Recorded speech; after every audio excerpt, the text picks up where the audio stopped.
Assalamualaikum dan salam sejahtera. Nama saya Nur Nadira Akila binti Ahmad Sobri, nombor matrik 10 DPM 18F2088. Pada hari ini saya ingin membentangkan berkaitan dengan part 1. Untuk yang pertamanya, definisi kualiti.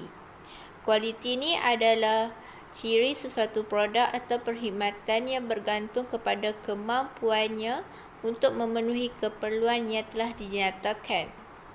Sebagai contoh, kualiti produk makanan organik lebih baik berbanding produk makanan yang biasanya dijual di pasaran.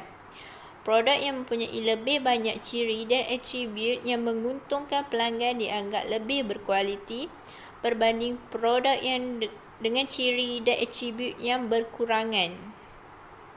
Contohnya seperti tidak mendapati kualiti yang telah ditetapkan. Bagi pengguna, ia akan merujuk kepada sejauh mana barang atau perkhidmatan itu memberikan kepuasan kepada pengguna. Produk yang berkualiti adalah produk yang dapat memenuhi keperluan dan kehendak pelanggan.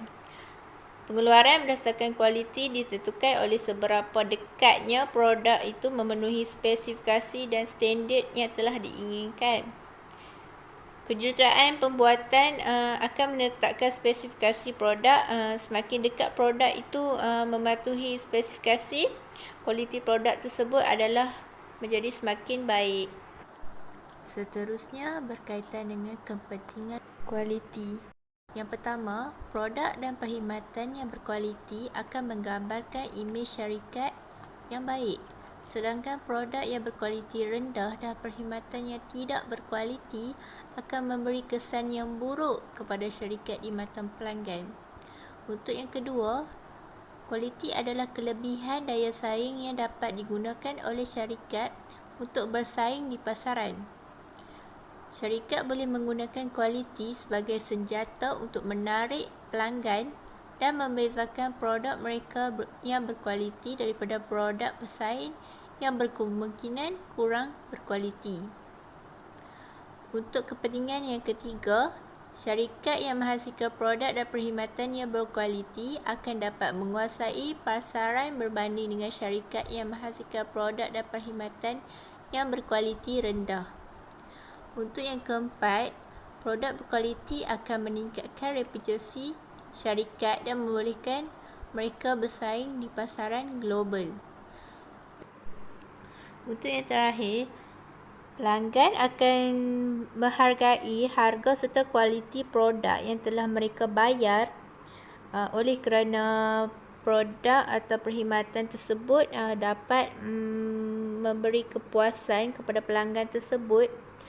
Jadi mereka tidaklah berasa begitu tidak berpuas hati terhadap produk yang telah mereka beli oleh kerana kualiti yang mereka terima adalah berpatutan dengan harga yang mereka telah bayar. Assalamualaikum diucapkan kepada Puan Nur Hayati.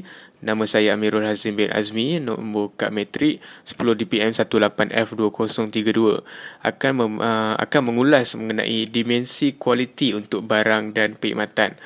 Okey, untuk dimensi kualiti iaitu perkhidmatan, yang pertama adalah keketeraan ataupun kenyataan atau tangible penampilan terhadap kemudahan fizikal, staf, kaki tangan dan kemudahan telekomunikasi.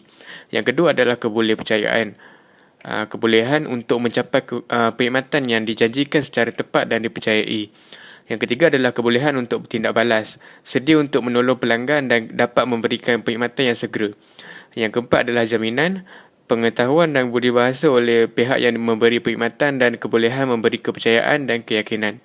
Yang terakhir adalah empati, meletakkan diri kita ke dalam diri orang lain, mengambil berat dan memberi perhatian secara individu adalah perkara yang diimpikan oleh pelanggan, iaitu customer care. Seterusnya adalah dimensi kualiti, iaitu produk. Yang pertama adalah pencapaian, kecekapan di mana produk yang dihasilkan mencapai tujuan yang dirancang. Yang kedua adalah ciri-ciri, sesuatu produk mempunyai ciri-ciri yang menjadi lambangnya. Yang ketiga ialah boleh dipercayai. Sesuatu produk itu dianggap boleh dipercayai jika peluang untuknya gagal dalam tempoh masa yang dibuat dalam reka bentuknya adalah rendah. Yang keempat adalah ketepatan. Mendapati spesifikasi atau ciri-ciri pengikut piawai dalam reka bentuknya. Yang kelima adalah berpanjangan. Tempoh di mana suatu produk itu dapat bertahan terhadap tekanan dan trauma tanpa mengalami kegagalan. Seterusnya adalah cost quality, iaitu cost quality mempunyai 4 jenis cost quality, iaitu yang pertama adalah kos pencegahan. Ini adalah kos yang dikeluarkan untuk mengelak kegagalan produk. Kos ini merangkumi pengembangan prosedur pengeluaran, latihan staf, pengujian produk, penyelenggaraan, pencegahan pada mesin yang digunakan untuk membuat produk dan penilaian kelayakan pembekal. Yang kedua adalah kos penilaian. Ini adalah kos pemeriksaan yang diperlukan untuk mengurangkan risiko menghantar produk yang rosak kepada pelanggan. Kos ini merangkumi pengujian komponen pembekal, pengujian produk kawalan kualiti, analisis proses dan kos peralatan ujian apa pun. Baik, yang ketiga adalah kos kegagalan dalaman. Ini adalah kos yang berkaitan dengan produk yang rosak yang ditemui sebelum penghantaran kepada pelanggan. Kos ini merangkumi pengerjaan semula produk yang rosak, pengujian tambahan terhadap produk yang dikerjakan semula, sekerap, pembelian alat ganti dan keuntungan yang hilang pada produk yang mesti dijual dalam beberapa saat. Yang terakhir adalah kos kegagalan luaran. Ini adalah kos yang berkaitan dengan produk yang ditemui setelah penghantaran kepada pelanggan. Kos ini merangkumi kehilangan pendapatan dari pelanggan yang tidak akan membeli dari syarikat itu lagi. Ini akan mengakibatkan pemprosesan barang yang dikembalikan, pengurusan tuntutan jaminan, kos perkhidmatan lapangan, tuntutan undang-undang liability dan mungkin juga penarikan balik produk yang menyeluruh. Sekian, terima kasih. Selamat sejahtera Puan Nurhayati. Saya Purwodasi Anbalaka. Nama matrik saya adalah 10 DPM 18F2050. Part yang saya terangkan ialah objektif pengurusan kualiti keseluruhan. Objektif pertama ialah menghasilkan produk yang berkualiti. Kedua ialah membangunkan atau meningkatkan daya saing. Ketiga ialah mencapai kekuatan menghasilkan produk.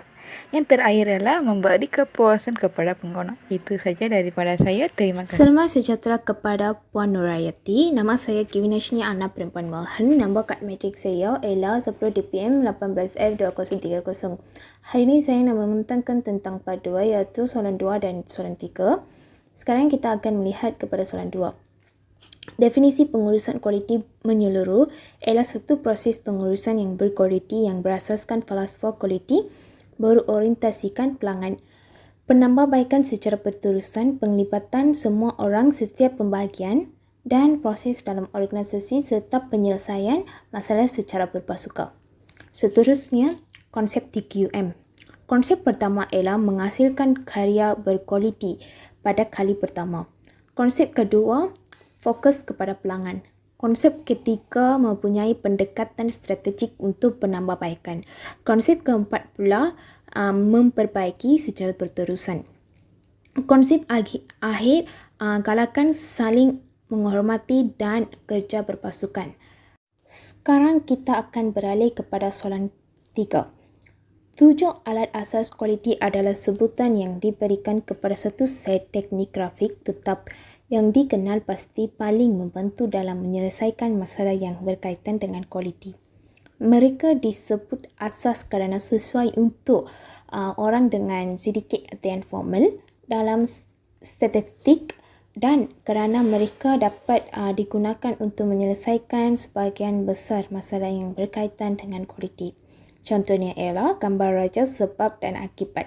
Gambar raja ini juga dikenali sebagai raja tulang ikan. Seterusnya, lembaran SEMA. Contoh ketiga, carta kawalan. Contoh keempat pula, Instagram. Lepas tu, carta Pareto. Seterusnya, gambar raja berselera. Highest sekali, stratifikasi ialah sebagai alternatif carta aliran atau carta larian.